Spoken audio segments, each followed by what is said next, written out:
Hi, welcome to HardReset.Info channel viewers. In front of me printer Epson ET2650, and now I'm gonna show you how to change the region of this device.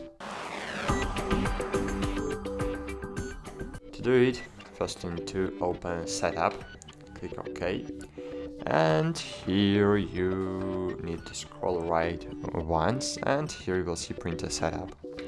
Click OK.